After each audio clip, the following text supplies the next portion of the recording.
The MMA Discussion Podcast is brought to you by sportsofanarchy.com. Visit our site for all your sporting news and needs. We're also brought to you by submissionfc.com. Enter the promo code sportsofanarchy10 for 10% off the best Brazilian Jiu-Jitsu gear. We are also available now for viewership on iTunes and Stitcher app, both available on all smartphone devices for free. Believe me, if storage devices, you have problems storing any storage unit data, all that stuff, Stitcher app is the way to go. It's a radio app. Sign up, subscribe, review, listen, comment. We appreciate it all. Welcome, MMA fans. The MMA Discussion, episode 22. I'm here brought to you with my co-host, Chris Pagliuca. Say what's up. Hey guys, what's going on? Actually, I just wanted to mention that I'm looking into getting us going on Google Hangouts, and we might have video available sometime soon. Bruh, that'd be dope. That would be cool. I think we'd get more viewers that way. Yeah, that would be nice. See my ugly mug. We also have a special guest on here with us, a good friend of both of ours, me and Chris, Daniel Clark. Daniel, say what's up. What's up, everybody? Tell everybody just a little bit about yourself, where you're from, favorite fighters, and such. Well, I'm from England, Doncaster specifically. It's a bit of a crap hole, to be fair. My favourite fighters, I don't really have favourites as such, but I like people like Miles Jury, Jeremy Stevens. Yeah. Cool deal. I'm Alliance boys. Yeah, well, we brought you on here as a special guest. We appreciate you coming on. We feel like we might do this more often, have some fans on even maybe possibly in the future. We'll see how this one goes. Yeah. I'm sorry, say that again? Thanks for having me, that's all. Yeah. First of all, we're going to start this off. As of press time, it hasn't been completely officialized yet, but multiple sources close to the UFC have hinted at it and even just flat forward said it, that Uriah Faber versus Frankie Edgar will headline the UFC Fight Night in Manila in the Philippines, going down May 16th later on this year in the spring. I can't wait for that fight. That is crazy. It's supposed to, right now it is Wednesday. As of press time, it's not been officialized yet. So not only that, it hasn't been completely stated as to which weight class this will be in, whether at bantamweight, featherweight, or like a catchweight of some sort. I think personally, it's best that it be put on like maybe a 140 catchweight. I just feel like that's the most fair, since Faber hasn't competed at 145 in such a long time. And as well as, I don't think, Frankie Edgar dropping a whole division out of the blue is the best thing for him to be doing right now. So I feel like 140 or 145 is the best option, though for both men, I think 140 is the best. Chris, what do you think of this matchup, and what do you think? I mean, how can you not be excited for this matchup? We have former WEC champion in Faber, we have former UFC champion in Edgar. And these guys are basically the two best guys in their divisions who aren't the champions. At least at the moment, we have Cruz out, but Faber's still basically number one right now. Edgar's number one in the division. So, I mean, I love both of these guys. It's just going to be a really fun fight to see. And I'm not opposed to 140 or 145. I just don't think it would be a good idea or make much sense for Edgar to drop down to 35 and fight Faber there, just because he's in line for another title shot, especially if he wins this fight at 145. Yeah. Daniel Clark, are you excited for this matchup, and what do you think? Yeah, I think it's perfect time for them both to fight, to be fair. I think they both stylistically match up well. Well, they're both about 5'6", aren't they? Something like that. Yeah, they both match up, I think, both in size. I think Reach. Yeah, exactly. I think I think Frankie's actually pretty long reach for his size. I think he's like 71 or something like that. These guys are both basically like the same size human beings. Yeah. But their styles are somewhat different. They're somewhat almost very, very contrast in their styles. Is in that Faber is more of a submission grappler. Frankie is more of a wrestler who likes to pound on you, beat on you, but in his last fight he did catch a submission, something he rarely ever does. But he also looked much improved with his offensive top game and ground and pound and transitioning and positioning. And so, as well as when he fought BJ, he looked more dangerous there as well. So it just seems like he's improving on the ground as well. And in striking, Frankie is more fluid in his movement, I feel, in boxing, pure boxing, but he mixes up kicks really well. Faber has always been unpredictable in his stand-up, and it seems like it's tightened up due to having Martin Kampman and Dwayne Bang Lugwood to help him out in recent years. So it's definitely an exciting fight. Fun fact, for both men, Frankie Edgar hasn't lost a fight outside of a title fight since his fight with Jim Miller, which was back in '08. So that's 7 years. He's undefeated in non-title fights since then. And Uriah Faber is somewhat... Edgar lost to Miller? I believe so. I could be wrong. That's just going off memory from what I remember. I remember watching... I'm pretty sure he won that fight, if I'm remembering correctly. Let's look it up. Yeah, no, he beat Jim Miller. Did he? He lost to somebody at lightweight. Who is it then? Oh, Gray Maynard. That's what I'm thinking of. My silliness. Let me see. Yeah, Gray Maynard. That was his in April 2nd of '08. Yeah, I'm sorry. That was my mistake. He beat Jim Miller. That's my bad. Gray Maynard in '08. And so that's the 7-year undefeated run outside of title fights, which is very impressive. And then for Uriah Faber, I believe is on the same boat. Just so I don't make a mistake, I'm going to look it up. Let me see. Yeah, as I looked, I was looking for their reach. Edgar, they have 2 different reaches for him. On Wikipedia, it's 68, and on ESPN, it's 72. That's a very big difference. Yeah, I know. Let's just average that out and say it's 70 for now until we can get let's go on UFC.com. That's probably the best way to go. Faber on Wikipedia, he's 67, and on ESPN, 69. Nobody can get this shit right. On most things for Faber, it's about 69. So either way, I'm going to say it's about a 2-inch reach advantage for Edgar. Yeah. Okay. I say wow. So but for Faber, and I've looked it up, the last time he lost a fight, that was a non-title fight, was against Tyson Griffin back in 2005. So he's gone undefeated in title fights for about 10 years now. Non-title, fights. Yeah. In non-title fights, just so everybody knows, I'm not talking out of my ass or anything. I looked this up. Yeah, that was, and so out of all 7 of his defeats, 6 of them were in title fights. So he has lost 6 fights since then, all of them in title fights. That's a crazy statistic to think about, and it makes for a very intriguing matchup because this is one where you can look and say, oh, okay, whoa, who's going to win this one? I tend to lean towards Frankie. I feel like there's just more momentum on his side right now. I feel like he's improving as to where Faber kind of is improving, but at the same time, in his last fight, he seemed to be a little slow. I don't want to say age is catching up to him or anything like that, but just his last performance was certainly not his best. Yeah, I feel stylistically, I think, as you said, Edgar is better on the feet. I think he's a bit more technical, and his hands, that's going to be a big part of this fight because they're probably going to cancel each other out with grappling-wise. I think if anyone gets it to the ground, I think Edgar might have a better shot at taking Faber down than Faber will of taking Edgar down. I'm not sure. I just feel like Edgar's wrestling, he's been able to take down basically everyone he's gone against, while Faber's been a good wrestler as well, but he has had a little bit of trouble taking a few guys down, like Jose Aldo. He couldn't get him down their fight, while Edgar took him down twice, I believe. So, I mean, yeah, I could see Edgar being a little bit better everywhere than Faber, aside from submissions.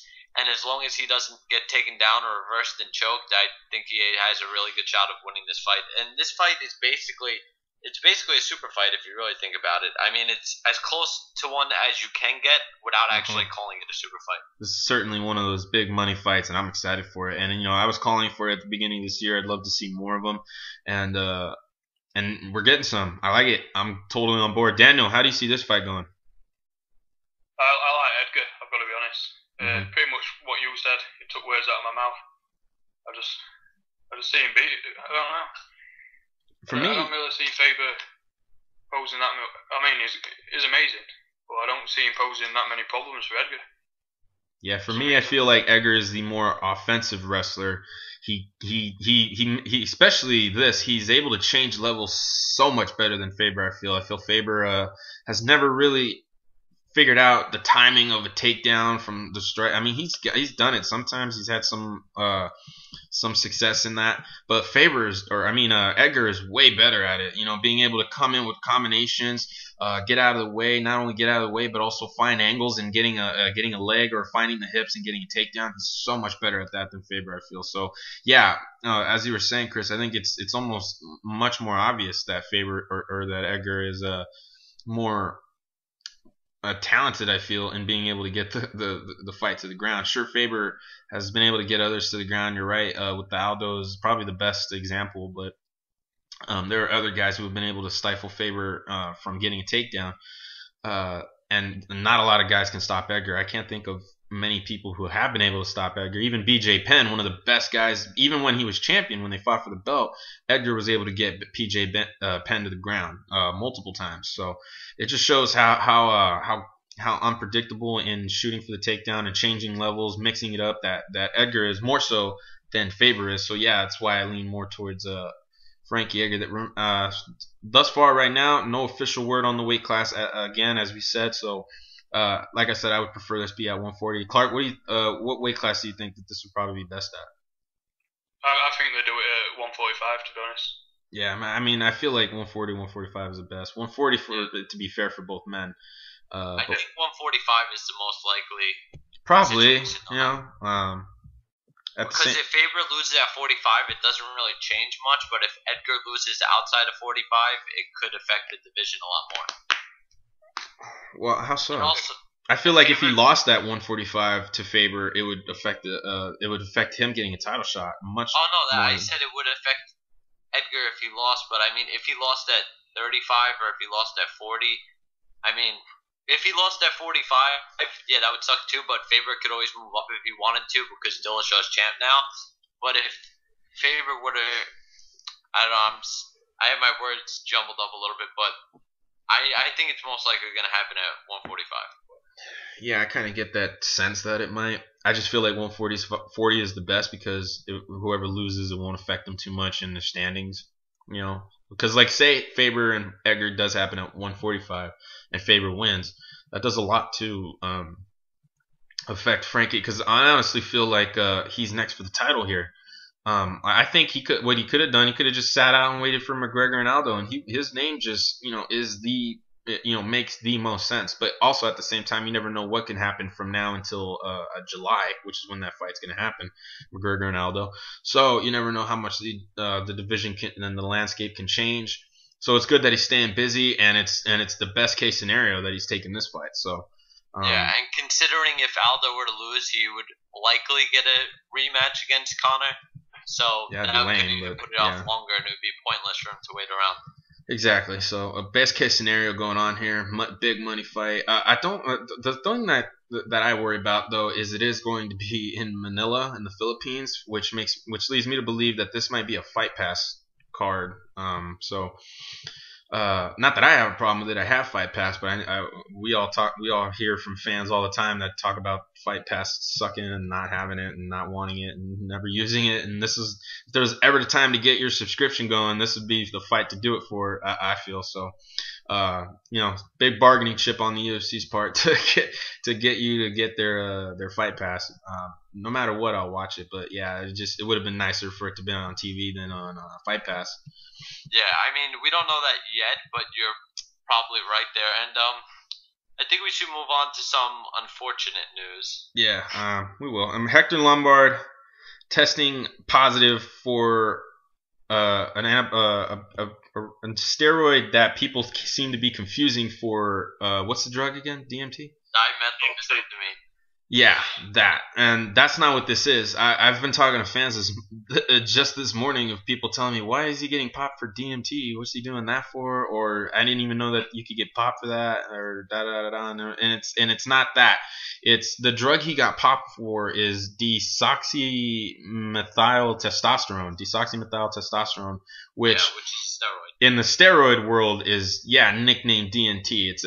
But it's not that one. It's not that crazy drug that you can get high off of or anything. It's a steroid. It's a testosterone type steroid that that unfortunately Hector Lombard got caught with. It was why his fight with Roy McDonald is now out. And this is just another issue that I feel where, man, it took a long time for that to come out. Because when did that last fight happen? UFC January 3rd. So it was like over a month ago. And I'm just thinking like, wow, that was, oh yeah, over a month ago. Man, why did it take so long for this to come out? It's become an issue that, a lot of people are worried about now. That you wonder what's the point of the testing at this point if they're gonna get it after the fact. Kudos to them for them to obviously say it. Hey, he tested for this. He can't be in that matchup. So Rory McDonald now without a dance partner. I guess for Rory, there's certainly a silver lining here. But we'll get to that in a sec. But just the fact that Hector Lombard is now popped, that's a lot of guys already. That is affecting the welterweight division. Not only that, because now Kelvin Gastelum seems to be one of the top 10 ranked guys in that division, who will soon be moving up to middleweight, of course, because of his latest weight mishap. So that's one contender out. Now you have Hector Lombard, who is in the top 5, I believe, somewhere near it. And now he's out for probably a good amount of time. He will have a hearing, I believe, in April or so to address. Or actually, well, I think in February they might pass down a suspension on him in mid-February this month. In which case it'll probably be 9 months, a year and a half, who knows. And so that's another contender out at welterweight, and that's just very unfortunate. And of course, with all the things going on with John Jones and Anderson Silva, this has become such an issue with PEDs, man. Man, it's just so difficult to really comprehend how bad this is getting in the time span of a month and a half that it's been since this month started. I mean, it's crazy because one of the biggest stories that I was talking about last year that I'm glad, that made 2014 a good year was that they were able to finally get rid of testosterone replacement therapy. That was just, kaboom, it was gone. And so now this year it's become more of an issue of the athletic commission and the way that they handle their testing. And, it's good that the random testing is being implemented, because you're seeing essentially a high success rate of all these guys getting caught. But at the same time now, it's become such an issue where now you're wondering where a lot of guys were saying, yeah, like 40-50% of guys in the UFC or in MMA are taking these performance-enhancing drugs. It's kind of scary to believe that it may possibly be true with so many guys coming out of the blue with popping positive for a lot of stuff. And so I don't know. I mean, what are your thoughts, Chris? Yeah, I think this is just another day, another steroid at this point. But I think I'm not surprised that Hector Lombard especially tested positive for steroids, even though it's unfortunate, because, look at the guy. Yeah.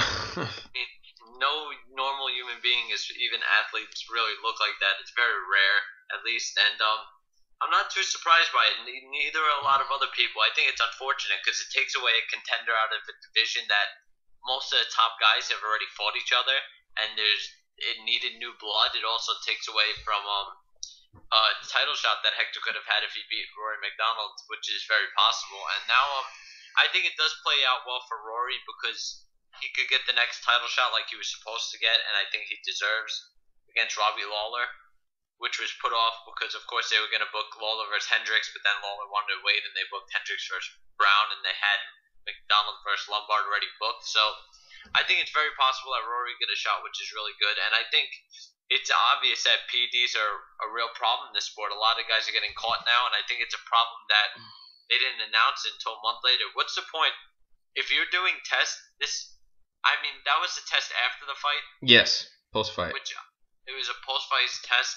But even just in general, why are they doing tests that are going to take a month to get back 3 weeks out just because they don't want to mess up the fights? I guess I don't know why they're doing that. It doesn't really seem to make much sense to me. And then a post-fight test shouldn't take a month to come back. It really, most of them come back a few days later, and now we're hearing about this now, which again doesn't make much sense. And I I guess there's not enough information to really say why it came back so late, why it's taking so long to get these results back. But it does seem a little bit shady by the NSAC, and I'm not sure how involved the UFC is with the getting the results of the drug test out there. But I think a lot of the blame falls on the NAC just because they're making the money from this. They're making the money from these fights, especially with the Anderson drug test and the John Jones drug test, which obviously wouldn't affect the fight as much as Anderson's failed drug test did, but I think they're getting a good amount out of it, especially and then they're finding these guys and they're making money off of the fines too. So I think it's just possibly a little bit of corruption going on. I don't Possibly, know. yeah. It's a black eye on the sport, and it's gonna keep getting worse before it gets better, I think. Yeah, Daniel, as a fan of MMA, I mean, what from where you're sitting, what are your thoughts on what's going on this year thus far with PEDs? I think something weird's happening at the Nevada Athletic Commission. I don't know what's going on, but obviously there's some corruption, like Chris said. Something dodgy. As for Hector Lombard, it was only a matter of time that he was going to get caught. He's nearing, what is he, about 37 years old now? So, Yeah, still looking as good as what he does. yeah, it's so unfortunate. I feel like what there needs to be is harsher punishments at this point. And in one case, I felt was unfair, where Vanderlei Silva last year dodged the drug test and then got banned for life. Now that's being contested still, and that might actually change considering Silva wasn't tested, and it just kind of it makes the NAC look bad in the sense that they kind of ruin their own case by completely banning him from the sport, at least in their jurisdiction, when he wasn't licensed or anything. So. With that's the only type of outside or out of competition drug testing that is not good. Like, you're not supposed to be able to do that. But at the same time, out of competition drug testing obviously makes the most sense. But I've heard from interviews from various doctors, especially after the Hector Lombard thing, because I wanted to hear what certain doctors would say just by physically looking at Hector, a guy like that. And a lot of guys, especially this one doctor, I can't remember his name though, but I want to give him credit for having said this. I'm going to look his name up while I'm saying this. Came out and said, they have certainly made a mistake.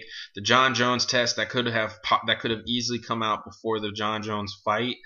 Same with the Silva testing and and Hector's testing. But the thing is that whenever these tests are done, they send these to the lab where it goes.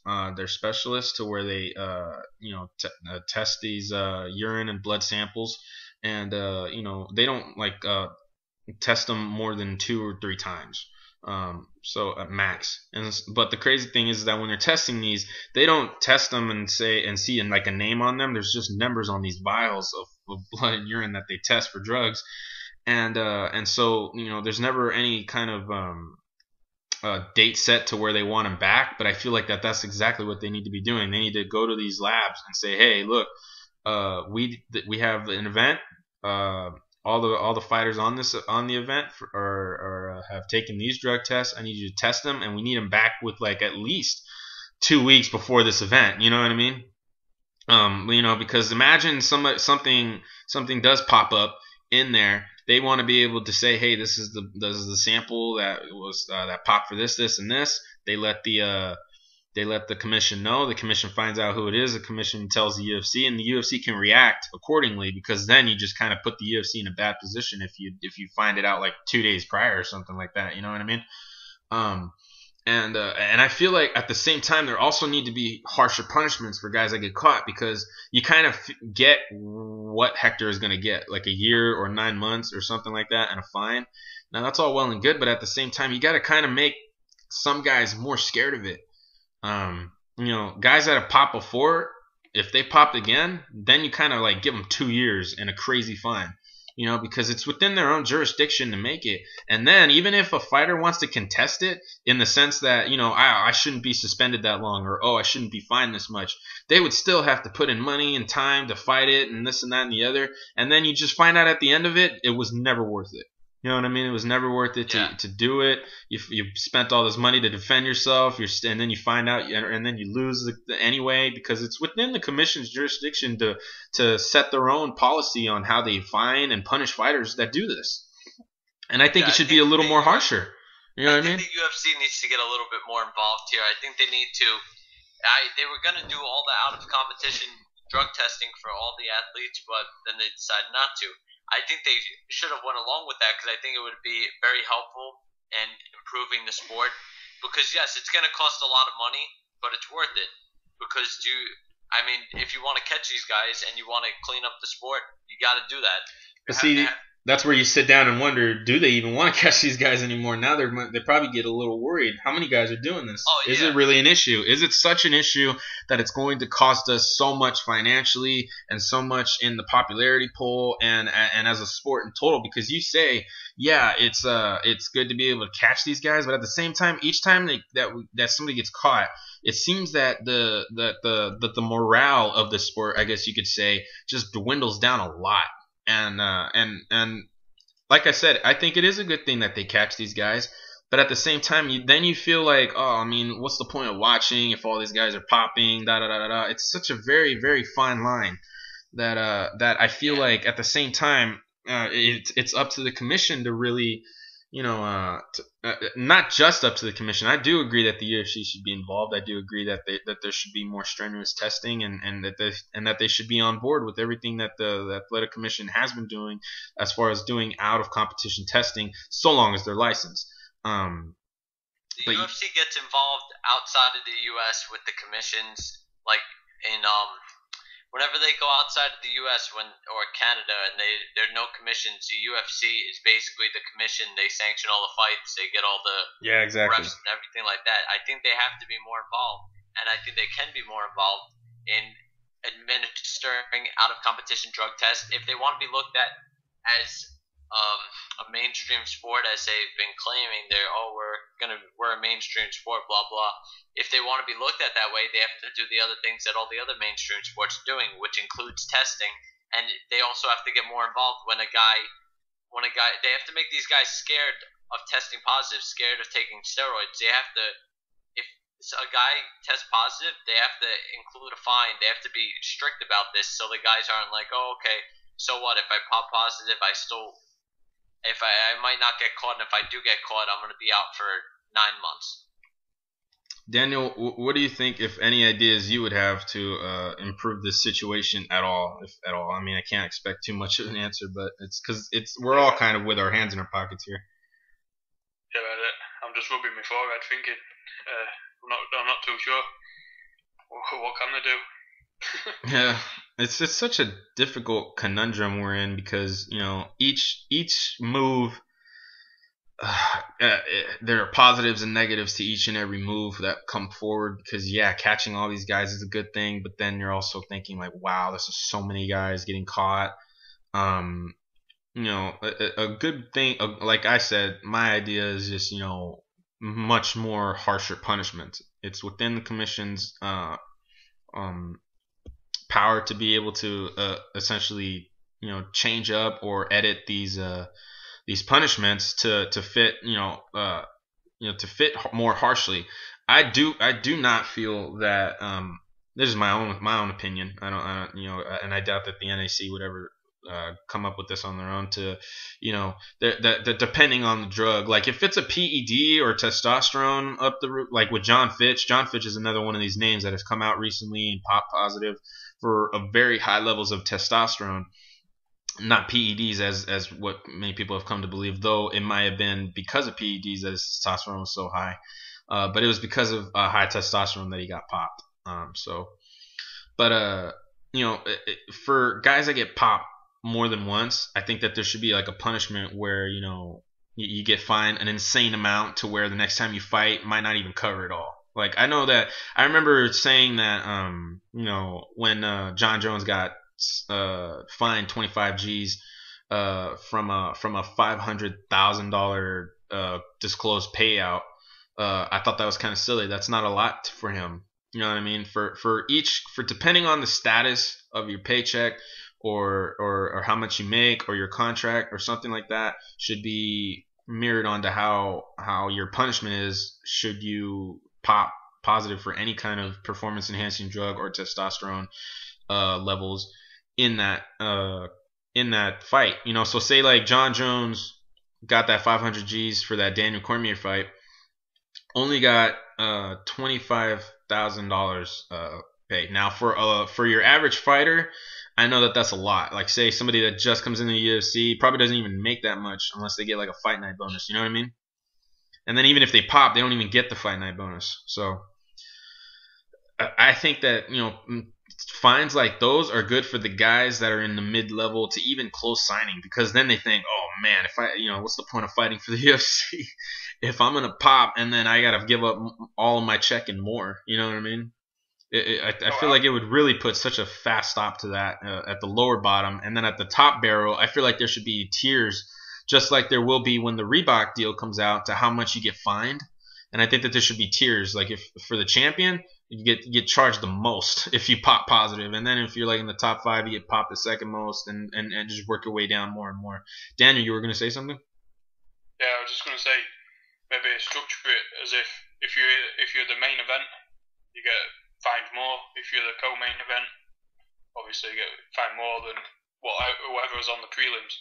Yeah, exactly. I just feel like there should be a tier system for guys that are ranked, or even if they're just put on a higher placement on the card, even however that works. I feel like that, just putting that in placement would really instill fear to say to these guys, look, you do this, this is what's going to happen. I mean, because we already get a general sense of this is what's going to happen, but it's like so many guys pop for it now, or no matter what it is, whether it's weed or performance enhancing drugs or testosterone or anything silly or even diuretics at this point, that you get 9 months, you get a year, you get a certain fine that's not more than like maybe 12. Like I believe Ashley Evans Smith is in danger of paying off about $12,500. Now that's a lot. I guess for her it was her first fight in the UFC, I believe, when she fought Rocky, what's her name? Raquel Pennington. Yeah, Raquel Pennington. And so, and I figure that's a lot considering she lost and didn't get a win bonus enough. So I would think a person coming in on a first fight contract gets about 8,000 to show, 8,000 wins. So she probably didn't make that much.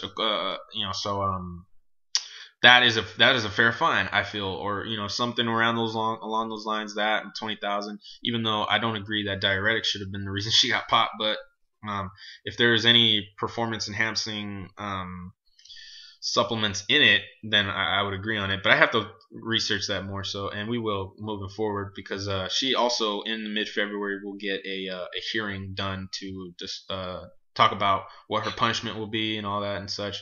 But like I said, and Chris, you can shine on one last time about it. I just think that harsher punishments need to be implemented at this point, because it's showing that all these fighters are going to be put out, and these are high level fighters, high on the food chain in respect to rankings and all that. So it makes a big deal, and because it does, it needs to be shown that it's a much bigger deal when you get caught these days, because of the fact that it's becoming an issue. Chris, what do you think? Last thoughts? Yeah, I think it's a big problem. They can't keep taking it lightly. I mean, the UFC was, when Anderson popped, they were like, all right, we're going to leave him on the Ultimate Fighter. We back him. And obviously he's been taken off of the Ultimate Fighter, but... Yes. Oh, we didn't even announce that on here, but yes, he is no longer the coach on the Ultimate Fighter Season 4. He's been replaced by Big Nog and Minotauro Nogueira, which, he's always been a great coach on that show. So, I mean, but at the same time, those first 2 weeks on the show are going to be very interesting to watch, because Anderson did film the first 2 episodes, I believe, before they had asked him to come off. So, starting off the show... I don't know if they start from scratch or they just... I don't know. Why would they? Fights have already happened and such, so I don't see what, I don't think they can. Which makes sense. That's going to be interesting to see what they say about it come the time, especially because we may already know what's going to happen to Anderson, what his punishment will be and all this such. But in the first 2 episodes, we're going to see Anderson coaching. So that's going to be very interesting to see how that all plays out in the first couple of episodes. So yeah, as for the PED situation, I think it's just it's going to keep becoming a problem until the UFC steps up, does more about it, the commissions get their shit together, and they just have to realize how serious of an issue it is. If they want the sport to be taken seriously, which I hope they do, they have to get on it. That's all I can really say. Yeah. With all that being said, I mean, anything else that we haven't announced? But nope, we're going to preview UFC Fight Night 60 going down this Saturday, February 14th, Valentine's Day. So, guys, if you have cool chicks, go ahead and take them to a bar. This is going to be an interesting fight card, though. I actually do like the main event, and I would have preferred, the original one where we had Matt Brown and Stephen Thompson or somebody, I believe. But now we have, and then it was going to be Stephen Thompson, Brandon Thatch, which got me even more excited because it's two up and comers, But now we have Brandon Thatch versus the former UFC lightweight champion Benson Smooth Henderson, moving up to welterweight for the first time in his career, I believe. Now this is a great fight. I actually am very excited about this one. The rest of the card has a lot of up and comers, as I would say. I am excited about the co-main event because I am excited about Max Holloway. I'm a huge fan. The rest of this card looks great, though. I mean, a lot of lower weight fighters, though. It's not a lot of I don't believe there's any heavyweight fights on this card. Middleweight's as high as it goes. Just one middleweight fighter, unless the rest of them are lower. Welterweights, featherweight, lightweight, flyweights. Yeah, a lot of lighter weight guys on here. I mean, with middleweight, I think that might be the heaviest weight fight. Let's see. Yeah, Dan Kelly against Patrick Walsh. What weight division is that? That's middleweight. Middleweight, yeah. Middleweight being the highest, I believe, yeah. Fight night 60. Yeah, I'm excited about this one. I'm excited more so about the main event. What are your thoughts on Ben Henderson going up to welterweight, Clark? Well, I'm not too sure about it, to be honest with you. It'll probably suit him more, to be fair. But I'm not too keen. I don't like. He's been pretty fine at lightweight, so I think he should have just stayed there. I'm not too keen on him moving up, to be honest. Well, I mean, the reason why, it's been on Henderson's mind even when he was the champion that he would one day move up to welterweight because he is a big guy, and that weight cut has always been an issue for him specifically. He's always done it successfully. Which kudos to him because some guys complain about it and then sometimes they just don't get it done. But he's always been able to manage to get it done despite his complaints about it and everything. And so kudos to him for being able to do that. It will be interesting to see how he does at welterweight because of his size. He is a huge lightweight, 5'9" though. So height wise, he's not the biggest guy. Yeah. I don't even know how much he walks around that, to be honest. He's once said that he walks around near 185. So that's heavy. That's not huge, but he also is. To get to 155, that's a lot of weight for a guy's size. Yeah, no, it is. But most of the guys at 55 walk around like 75 and 80. If he does walk around that heavy, he's a big dude. But he also has low body fat, which makes the weight cut a bit harder on him. But I think he falls in that in between category where he's maybe a bit big for 155, but light for 170. Kind of like Diego Sanchez, yeah. Yeah, or something like I don't know. Nate Diaz always said he had trouble making 55, but he's too light for 70 as well. Yeah, but his height kind of matches with it. If he built up more muscle, even though he never. As far as I understand, these dudes never look like they push a weight at all. They just work on cardio all day. This will be. I think it's interesting. If he winds up losing this fight, I don't think it affects him too much, and he can just drop back down to 55. Especially because he's taking the fight on 2 weeks' notice here. Yeah. But if he wins, it's a big win for him. It is. Brandon Thatch is one of these up and comers that is no joke. He seems very exciting to watch. He did skip out on last year. He had a few injuries to deal with. He's coming off a terrific victory against Paulo Thiago in his last fight, I believe. And then before that, got another quick finish over what's his name? Something Edwards. I'm trying to remember. Justin. Yeah, Justin Edwards. He's one of these up and comers that is very exciting to watch. Which is why I was most excited to see him fight Stephen Thompson because those are two very exciting up and comers that have excellent striking. Henderson, they have very similar backgrounds too. Dad's dad apparently is a big martial artist, as is Stephen Thompson's, and they've both been doing it since they were kids. That's great. Yeah, I'm excited about this fight. Let's move on. Well, let's go down to the. We'll start from the. Oh wow, Tim Elliott versus Zach Makovsky is on this card now. That is interesting because those are. I say we start there. We skip over the next two fights and then go to the. All right. Well, I mean that fight is great. There are a few flyweight fights on this card, but that's got to be one of the most interesting ones to see. Zach Makovsky, former Bellator bantamweight champion, versus Tim Elliott. Now Tim Elliott is is one of these guys that has just kind of been a perennial contender, considering he's always been in the top 10, I believe. Well, he's ranked 11 right now. Oh, he's ranked 11 now? Well, he might have lost. What was his last fight? Let's look it up here. Tim Elliott's last fight was Joseph Benavidez, right? He got submitted. Yeah. Oh, that was a while ago. I wonder if he got injured or something. Let's see. Yeah, that was back in last April. Last April, yeah, that was a while ago. See, it was about. He's on a 2-fight losing streak. Bagitinov and Benavidez. Yeah, but I mean, look at those names, you know. Yeah, he's only lost to the top of the division. Yeah, exactly. Zach Makovsky is coming off a loss as well, I believe. Let's see. Yeah, Husiar Formiga.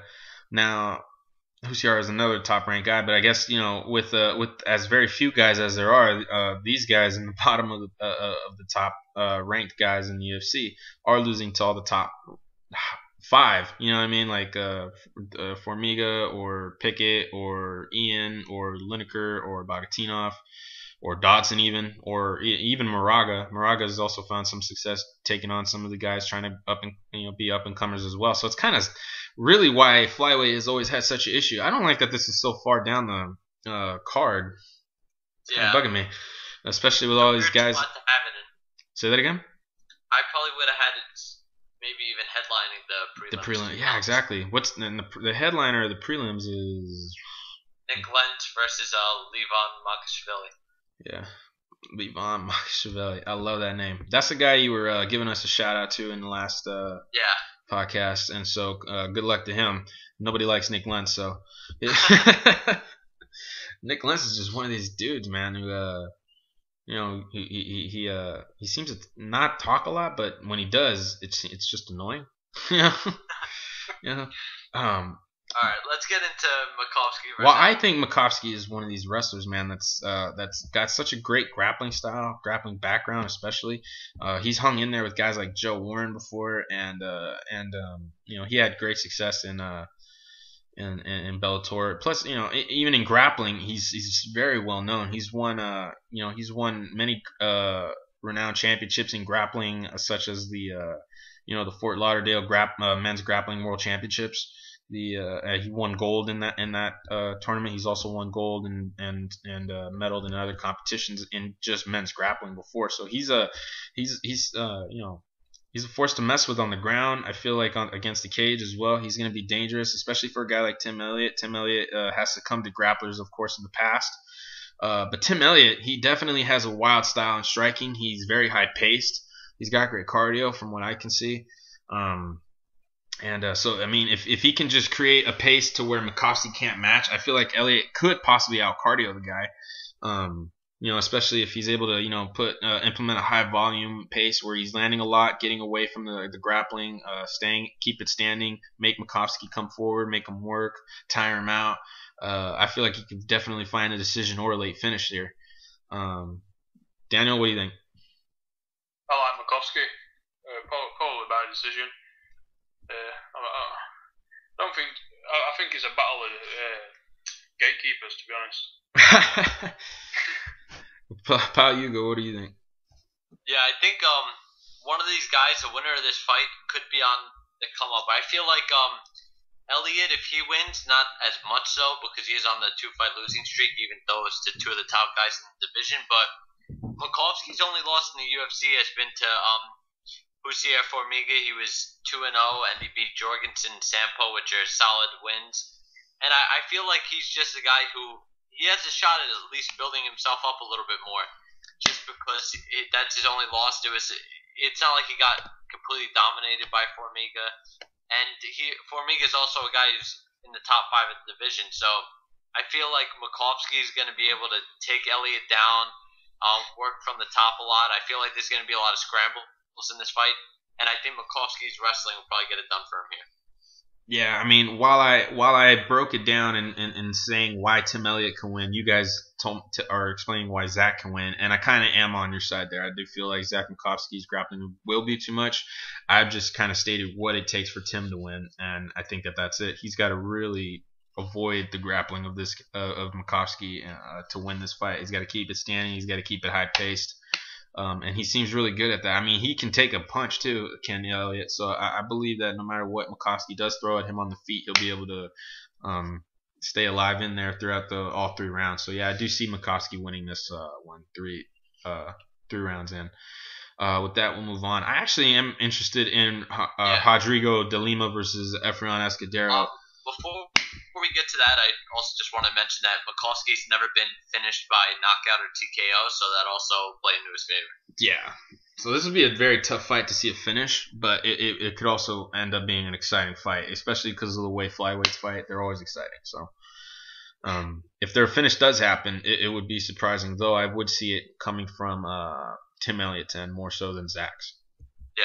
That being said, moving on, yeah, Rodrigo de Lima versus Efrain Escudero. I'm actually interested in this fight only because I used to be an Escudero fan and then he kind of fell off the map and now he's come back. I am interested in seeing how he does. He's had a fight when he returned to the UFC, but I don't recall it right now. Leonardo Santos at the Bigfoot Arlovsky fight. That's it, and that's the reason being is because I only watched the main card of that fight. Now he's coming off a loss after returning to the UFC, so this is very interesting to see where it goes. Rodrigo de Lima also has just one fight, I believe, in the UFC, which is a win. So it's a big fight for de Lima, Efrain. For both guys, they really need a win here. Efrain, if he wants to stay in the UFC any longer, the Ultimate Fighter 9 winner here, then he certainly needs a win. Now, I haven't seen where either man have come back, but being a fan of Efrain from back in the day, his striking always looks solid, though I don't feel like it ever evolved. I don't feel like he ever learned how to be more explosive. I also don't feel like he was ever too fast. I don't feel like his footwork was ever there. I think there was always a lot of room for improvement for him where he was already decent. But, that the competition nowadays has certainly caught up. And he needs to too. So it's definitely an interesting fight. I just wanted to put that out there that I would like to see where Escudero can go from here, and I'd like to see him get the win. Rodrigo de Lima, one of these Brazilian guys that is very well versed in Muay Thai, as well as having a Brazilian Jiu-Jitsu brown belt, very dangerous. So no, Chris, he doesn't have a black belt. I know, but. But that's just I just wanted to shine my 2 cents on that. Being a fan of Escudero, I'd like to see how it goes. We will move on now to the main event of the prelims, as you would say. Nick Lentz versus Levon. Did I say that right? Levon Makashvili. Makashvili.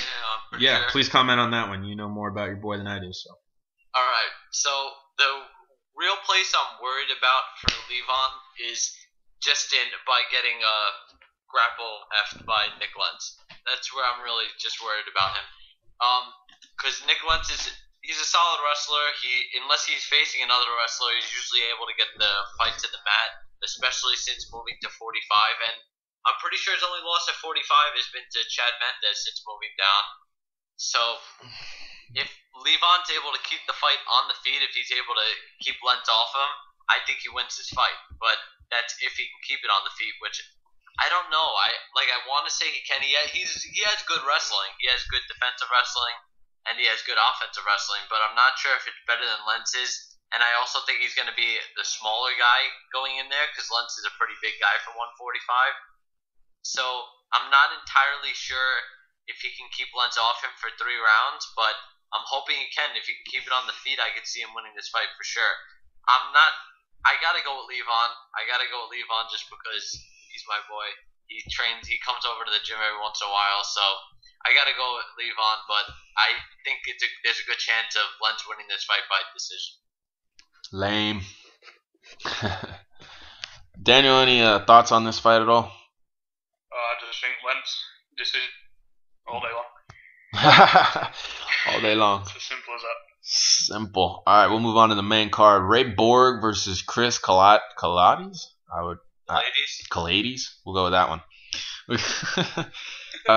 Ray Borg. This is another exciting flyweight fight. Ray Borg is one of these guys that has good finishing power at that weight division, and a division obviously very short of that kind of talent. 1-1 right now. He did get a submission victory in his last fight against Shane Howell. That was a great fight. I remember watching that. It was a great performance. He was not only winning that fight on the ground, of course, but he looked solid standing. Went toe-to-toe with Dustin Ortiz all 3 rounds, made it close. Before then, he was undefeated in the UFC, undefeated in MMA, 6-0. So, and on all of them finished, or all but one of them finishes. So he's one of these guys that it's definitely got to keep an eye out on this guy, because he comes around to finish fights. Dustin Ortiz obviously not an easy guy to finish, so you can see why that went to the decision. But he's an exciting dude to watch from what I've seen of his fights in the UFC thus far. I'm excited to see how he does. He's fighting Chris Kalades. Now, I don't know much about this guy, but just looking at his UFC record, he seems to have a decent striking rate. So he's fighting another striker here, in which case this would be very interesting to see what Chris can bring to the table that fans are obviously unaware of seeing much of his fights. I don't know where he's fought before.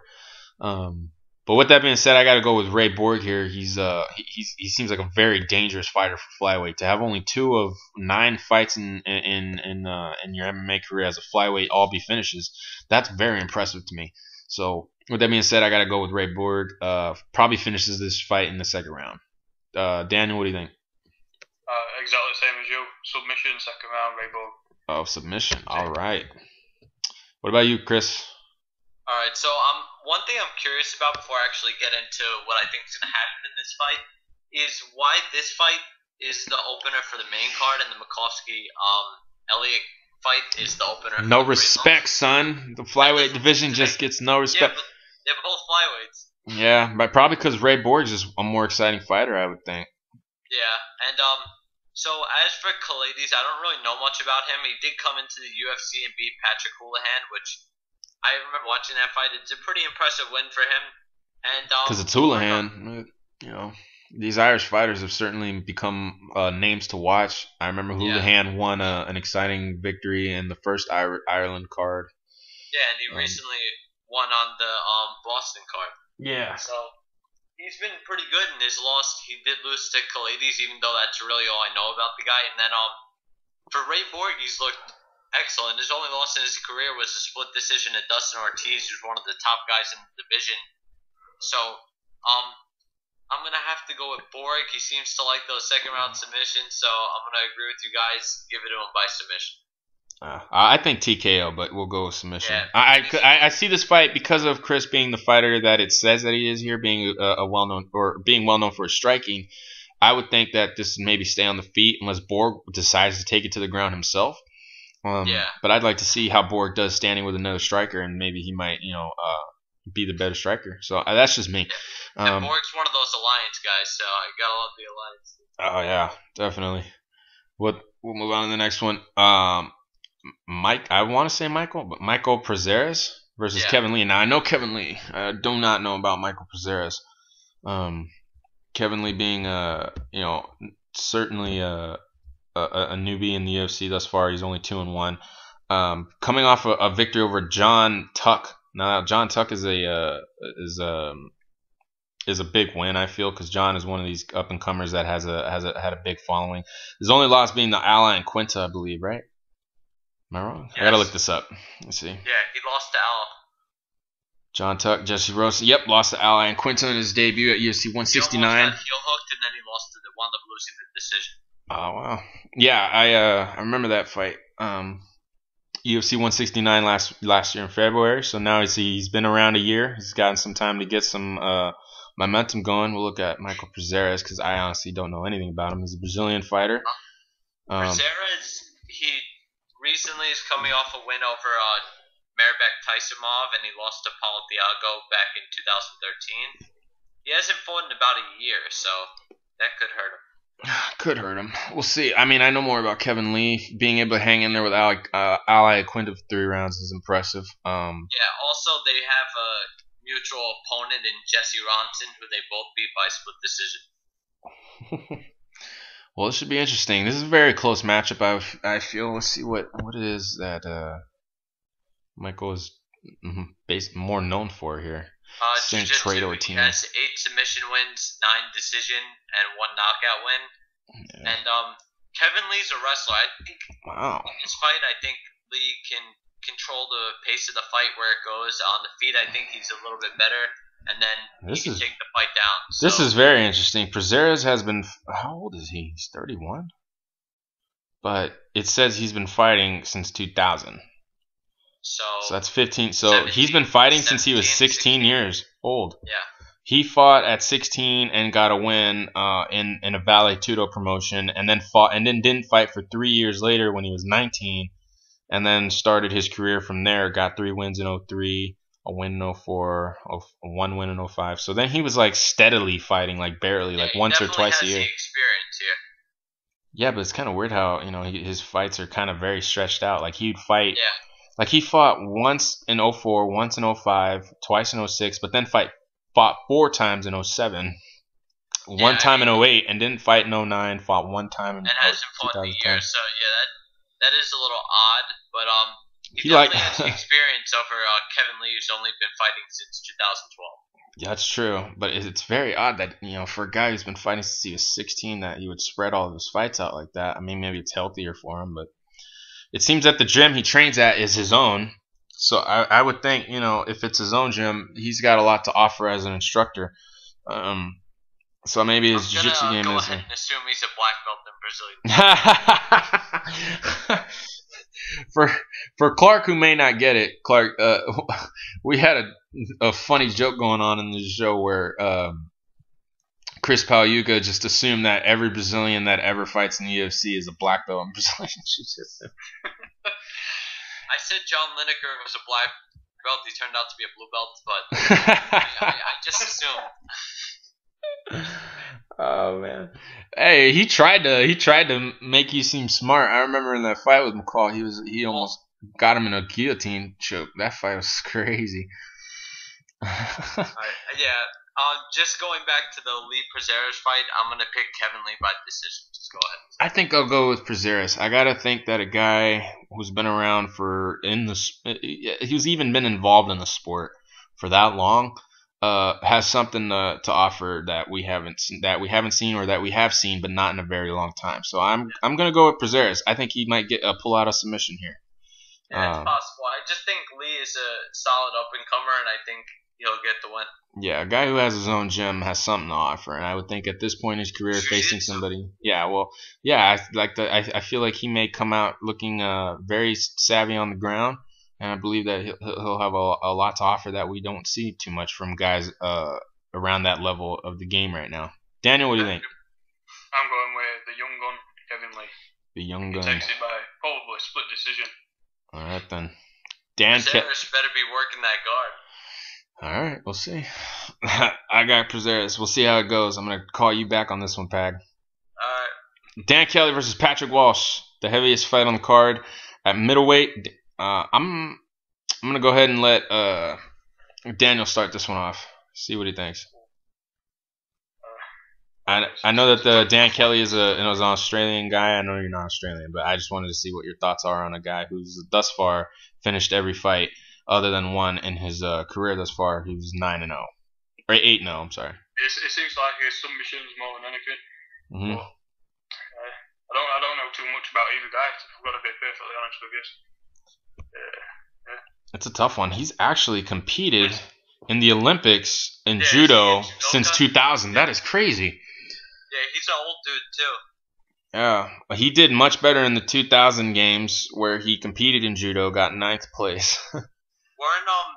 These guys were both on the Ultimate Fighter. Well, Kelly I think was on the Smashes season, and then Patrick Walsh was on Jones Sun, maybe. No, what is it? Kelly, Canada versus Australia. Yeah. Yeah, but where was Walsh on? I think he was Smashes. No, I think Walsh was. I think Walsh was on Jones for Sun or one of those seasons. No, I believe. Oh, maybe. I don't know. Let's see. He's from the U.S. Is he?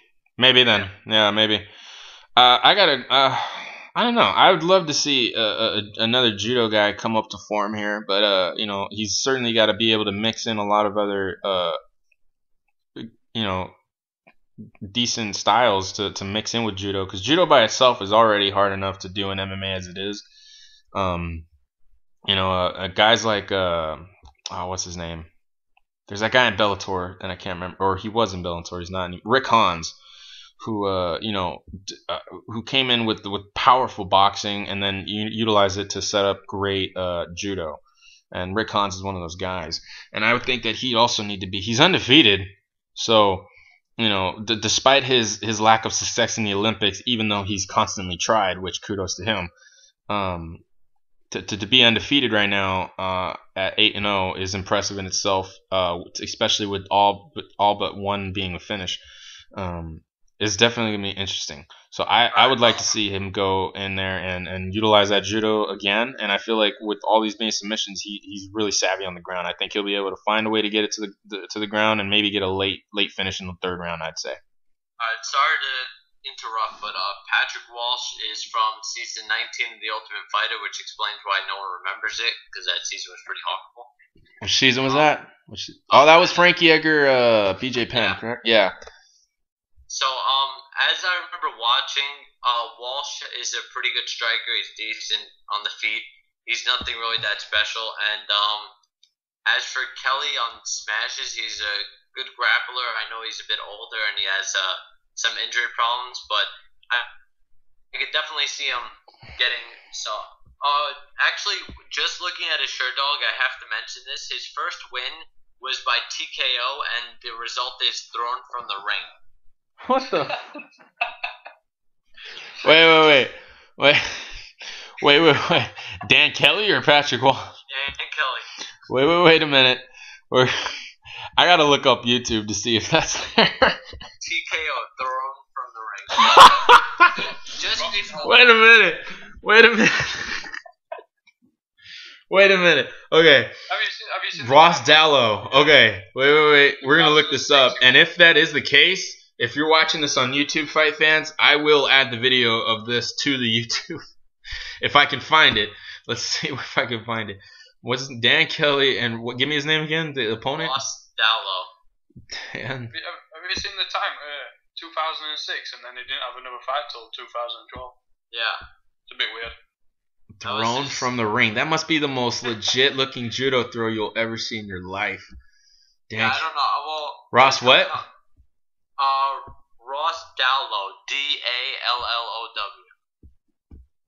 Alright, let's see. Alright, just going based off their records and what I know about the guys, I'm gonna go with Dan Kelly by submission. Let's see. Oh my goodness. That would be incredible. Ross Dallow. Can't see it anywhere. No. Apparently he fought Dylan Andrews. No, I'm not finding it.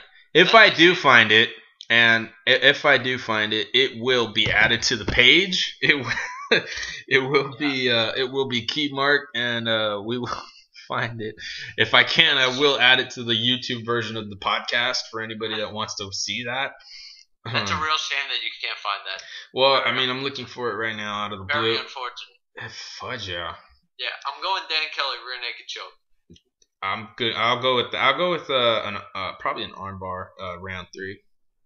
Dan. I'll go late round 2. All right then. Dan Kelly. He certainly won himself some props by throwing a dude out of the ring. We'll move on to the next fight. Kiichi Kunimoto versus Neil Magny. Now, Neil Magny had one hell of a 2014, winning 5 straight fights. I believe 3 of them were finishes. I could be wrong. But that is impressive in itself. And I actually am particularly interested in seeing how much farther he can go. Kunimoto, that's the guy that fought Eric Silva last year, correct? No. Who did he fight? He has a win over Daniel Sarafian, a split decision over. Oh, I remember that fight. I do remember that fight. Yeah. Okay, yeah. That was a great. He's the guy with the blonde hair. Oh, okay. Yeah. That guy is very fun to watch. He's certainly a tough dude too, because he took a lot of Daniel's toughest shots and then was able to hang in there with him. Got it to the ground, found the choke. Good comeback fight. I remember in one round. He actually lost to the guy who lost to Eric Silva. Yeah, that's funny. This is so 2-0 in the or 3-0. This is a very interesting fight. I like this fight actually. Then knowing who he is and his fighting style. For Neil Magny, that's a tough that's a tougher test than what's kind of been thrown his way all of last year. Regardless, 5 fights in 1 year is impressive, no matter how you slice it. To be able to train that long, yeah, especially to win them all, regardless of just fighting them. But to go 5-0, to train, to cut weight, to do all that such 5 times in 1 year is a heavy order. He was able to do that successfully. Had a terrific 014, something that he can 014, 2014. Sorry. I like this fight. I think that Neil Magny has a lot to prove, and certainly if he wins this fight, it's time he can really start asking to get more on the pecking order of contenders or ranked opponents moving forward, especially. So with that, I actually got Kunimoto winning this one. I think that his grappling is going to be tough for Magny to deal with. Should he be able to get it to the ground? He certainly looked more impressive in his fights on the ground than Magny ever has in all of those 5 ones in the last year. So I feel like Kunimoto pulls off the upset, gets the win on the ground. If not by finish, then probably takes it to a decision. Dan, what are your thoughts? I think Kunimoto takes it first round. I think he just comes out, obliterates Magny. High calls. Chris, what do you got? All right. Just talking about Neil Magny, I've been impressed by him. He was 1-2 in the UFC.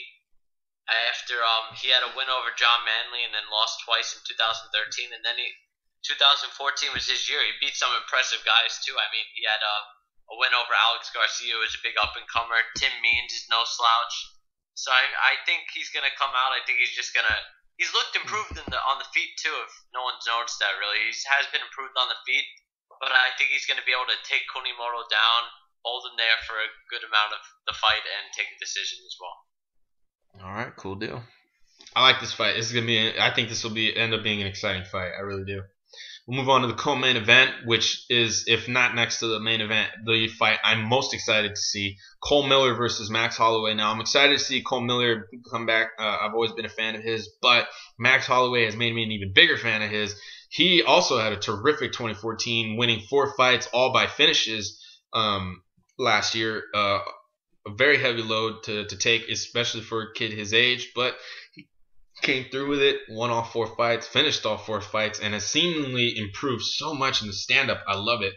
And I believe that he'll be a very terrible matchup for Miller in the stand-up, though Cole has shown at times, not consecutively or really kept a consistent pace with this, has shown dangerous striking before in the past, but I believe that Max is more dangerous standing, though Holloway is susceptible to guys on the ground. While he's improved slightly since his days in his first year, like when he first fought Poirier, making his debut and such. And he though I don't agree with it, Dennis Bermuda's Holloway fight, I did believe Dennis kind of lost that fight. But if there was any arguing point, it was because that Dennis was able to take it to the ground and control him from there. So, with that being said, I believe that Holloway is susceptible to the ground, and Cole Miller is obviously one of the most dangerous guys in that division on the ground. So I got to go with Cole Miller winning this fight, probably by second round submission, though I am hoping that Max Holloway can get the win. Chris, what do you got? Yeah, I'm in the same boat as you. I think Cole Miller is going to be able to use grappling here, and Holloway has had trouble with keeping the fights off the mat. Dustin Poirier got him down, submitted him in the past. He has looked really good, though. I mean, after the McGregor loss, he went 4-0 in 2014. He has some wins over some really good guys, and he's finished all of those guys. And I think if he's able to keep the fight on the feet, he has the advantage. But I'm not sure if he'll be able to. Cole Miller isn't like he's a jiu-jitsu guy. He's not like one of these wrestlers who'll be able to take Holloway down as easily as Dennis was able to, but I think if he gets it down, Holloway might be in some trouble. It's a really close fight either way you slice it, because it just depends on Holloway's takedown defense, in my opinions. But I think I'll have to go with Cole Miller, maybe by submission or decision. Not too sure on that, but I think it could go either way. Got you, Mr. Clark. What do you got? It is a tough one. I like Holloway a lot. I think he's a little bit better than Cole Miller, but it's one of them where it's tough. I don't think Holloway can finish him, and I think he needs a finish to beat Miller. So for that reason, I'm gonna have to go for Cole Miller decision. Yeah, it's not more. I know a lot of fans would probably disagree with this, and for good reason, because Max has got a lot of momentum on his side. Miller hasn't fought in a while. It just seems that his weakness is very susceptible to Miller's best strengths. You know what I mean? If Max can keep this standing, and if he can outstrike Miller, then of course he wins. And I believe that he can do that. It just seems more likely that Miller can somehow get this to the ground and get the submission. If Max can keep it standing, which I believe he can, then he will get the win for sure. I believe he's a more dangerous striker. So with that being said, I hope Max can do that. I hope he can implement that plan. It just seems more likely Miller wins, and I feel like that's why we all agree that he will probably get the victory. That being all said, we move on to the main event. Brandon Thatch versus Benson Smooth Henderson. Now, this is an extraordinarily interesting fight. I'm intrigued because, Henderson has always looked top level at lightweight. I can't deny that. What I feel like he's always lacked is explosive power in his striking, in which case Thatch has that. He's very explosive. A bunch of that. Yeah. Are you talking about Thatch, right? Yeah. Yeah, certainly does. That's a scary dude. Yeah, I mean, he seems to be very unpredictable, wily. He seems he's certainly ballsy for what he throws, but he's successful with it, so it makes sense that he does attack the way that he does. With that being said, Henderson has a lot of experience. I'm sure his grappling will come into play here, and we've never really seen Thatch be threatened on the ground. We've not seen how he looks on his back too much, so it'll be very interesting. We don't know too much about Brandon Thatch. No matter how excited we are about him, we know he's very dangerous on the feet and he can finish fights for sure. Benson Henderson is at a very weird spot right now, losing 2 fights straight, regardless of how you judge the last fight. It's very interesting. I think Henderson, his size being 5'9", Brandon Thatch is a much larger man, correct? Let me see. Yeah, he's 6'2". 6'2". This is gonna be a very, very big height difference. Yeah, 5'9". Wait, okay. 5 inches. That's 5 inch. God, I can only imagine the reach disadvantage as well. Yeah, I'm gonna look that up real quick. I'm sure it's huge, but Henderson's got. I'm pretty sure he's got a pretty big reach. Like he does have a good reach. He's got wide range in his legs and arms for sure. Brandon Thatch's reach on Wikipedia 74.5 inches.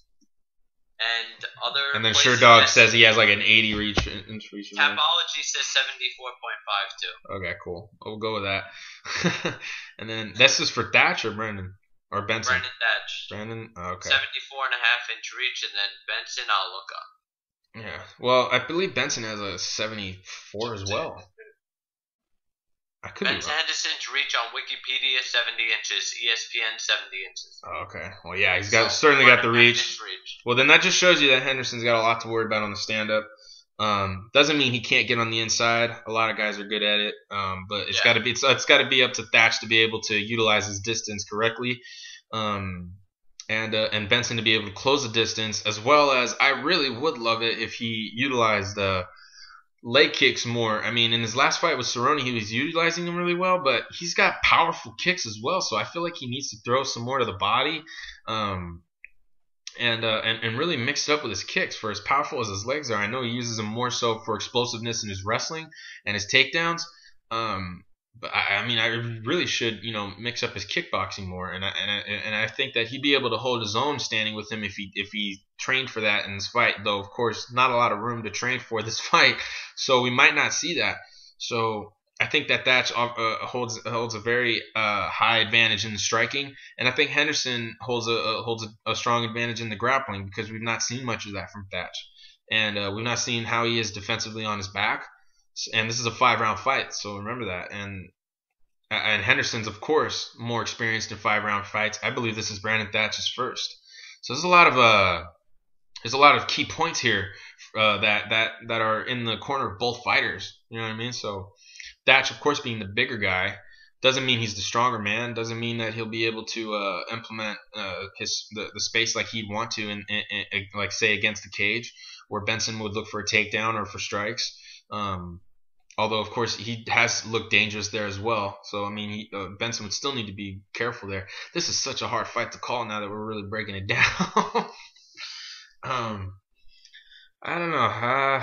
Off the top of my head, I would have to say probably Henderson by decision, 5 rounds. I feel like he'd be able to hang in there. But at the same time, he did get dropped by Rafael dos Anjos with one punch. One punch can change the course of a fight like that. And you never know. Yeah, exactly. Such a tough one. Is that your pick, Ben? Decision? I'll go with Benson Henderson by decision, though I believe that Thatch will certainly make this a very close fight. Final answer? Final answer. Bug it. Alright, so when you look at Brandon Thatch's record, you see one loss, which was a split decision in his second pro fight ever in 2008, and then you see round 1 knockout, round 1 knockout, round 1 knockout, round 1 knockout. And you see that the whole way through. Round 1 knockout, round 1. You see a few submissions sprinkled in there, but this guy is scary. The longest he's been in a fight outside of that decision was 4 minutes and 12 seconds. Well, shit. Where does he train? Let's look that up. He's from Colorado. That's correct. Yeah. I'm Grudge Training Center. Yeah. Grudge. Yeah. Okay. You may not believe me, but now I remember why my dad is on. So my dad lives in Colorado, and he's actually trained boxing at the Grudge Training Center. And so now I know my dad will actually be at this event. Lucky. So I know he talks to me about training there, and I remember a few weeks back when he was coming over to visit, we were talking about this guy, and he was explaining how his boxing seems to be one of the most impressive in the gym. So now I completely forgot about that conversation, but it's all coming back to me now. Yeah. I was listening to the Fighter and the Kid, the podcast with Brendan Schaub and Brian Callen, because Schaub's trained over there at Grudge. Yes. And he just talked about how good Brandon Thatch's striking is, how he could be a champion one day, and he thinks he'll be champion within a year and a half. So this guy's impressive. This guy is one of the hottest prospects in MMA, and he beat Chidi Njokuani by TKO in 53 seconds. So, what? I mean, this guy is scary, and he's a lot bigger than Benson. I think if he's able to utilize his reach, which I think he'll be able to do, he can finish Benson in the first round. I think it's definitely possible. For Benson, he's a smaller guy, but he's also going to be quicker, and I'm pretty sure since Thatch has never been past the first round, aside from that one fight, I think Benson's going to have the advantage in cardio, and I think because he's been in so many 5-round fights, he's going to have to get on the inside of Thatch because he's a lot smaller, and he's going to have to look for those takedowns and just try to wear him out as much as possible, try to get it to where he's not going to be able to land that knockout strike later in the fight, so he'll have a bit of an advantage there. Yeah, I see a lot of early cage fighting coming from Benson starting the fight off. Yeah, he'd probably try to get him against the cage, get in. He has to get inside somehow and just take this guy down. And also, Thatch hasn't, the guy hasn't taken a lot of damage just because of how quick all of his fights have been. He has more fights, I'm pretty sure, that have ended under a minute than over a minute. Damn. That's disturbing. That's disturbing. His last 4 fights have lasted 2 minutes 10 seconds, a minute 23, 2:22, and 1:55. Then before that, he won 18 seconds, 15 seconds, 53, 19, 18, 38. This is going to be a very interesting main event. Yeah, more so than I had envisioned before we even did this podcast, which is why I love doing these podcasts, because we always get to break it down and I get to bounce my thoughts, and then you guys bring in perspectives on it, and it makes it a very Yeah. interesting fight. I mean, as long as Thatch is able to keep Ben away from him where he can't get that takedown, I think he has a really good shot of ending this fight early. He's a scary guy on the feet. He might be one of the most dangerous strikers in MMA right now. So I'm going to go with Thatch by knockout in the first round, maybe the second. But I'm feeling kind of confident in that. I mean, I could definitely see Benson, if he's able to get him down for the first couple rounds and wear him out, winning the fight by decision. But I'm going to go with Thatch. Daniel, before we go to you, I will say this. It really does break my heart more so now that Stephen Thompson isn't taking this fight, because, man, that would have been... be an outstanding strike. Oh, man. No matter how this fight ends for Thatch, I want to see him fight Thompson at some point in the future, especially with Thompson being on a 5-fight win streak. The momentum's on both men's side at this point, especially if he beats Benson. That would be his third win, is easily his biggest win. And these guys could still easily headline a card. So I would still like to see Thatch fight Thompson sometime in the near future if Thompson can get healthy quickly. They're both very similar. They have different striking styles, but they both came up striking. They both aren't the best grapplers. They're very similar, and that would be an outstanding match to watch how that would play out on the feed. All right, Daniel, close us out. How do you see this fight going, this main event? Basically, I don't think it's going to go to decision. I think it ends in the 4th round by Ben Henderson submission. By submission? Wow. That's how I'm going. Where do you see that coming from? I just think wear Thatch down. Thatch has to get the finish within the first 2 rounds. If you don't get that, if it is, Bendo's just going to wear him down, get to round 3, round 4. I think submission's going to come. All right, good call though. That's very possible, definitely. Yeah, submission's definitely possible for Ben because we haven't seen much of Thatch's grappling. So, well, what I like about the MMA lab is that they've improved their jiu-jitsu training. They brought in a guy named Rafael Dalla Fiema, who's like this 48-year-old Brazilian jiu-jitsu expert. Rick Story talks about him a lot in interviews, saying that he's helped him a lot with his top game. Being that, he's like Rick Story recently got a submission victory, not over Gunnar Nelson, but in a fight before that. I forget who the opponent was, but he said that just a few weeks of training with that guy really taught him a lot. So the MMA lab certainly has a jiu-jitsu expert really running things a lot better than before. So you never know. I mean, Henderson could be learning a lot of, pardon the pun, smooth moves out there at the MMA lab. It's very possible. This fight's just really so interesting because it can go any way. It could end by a submission by Benson Henderson, wouldn't be surprising. A knockout by Thatch wouldn't be surprising. A decision for Henderson wouldn't be surprising. So it just shows how closely matched and contested both of these guys are, especially because of where in their careers they're at. Ben being a very veteranized fighter at this point, Thatch being one of the most exciting up-and-comers that we have in the sport thus far. So, man, definitely excited. This is going to be a great card. I actually am more excited now for it now than I was before, certainly. Especially because, with all the bad news that's been going around, dumbing down the news of fights, you forget that there are fights, and these fights are going to be exciting. And there's only a handful of fights on this card I'm really excited for. For the most part, I'm not too excited, but that Henderson fight, I think I'm really excited about that one. I'm also excited to see the Levon fight. But, yeah, I think this will be a fun card. Same here. Daniel, any last thoughts on this fight card? I just want to know what's your pick for fight of the night? Can you even pick one? I think I'm gonna go with Ray Borg and Chris Kalades. I think both men being strikers, I think it's gonna be a very tough fight for both men.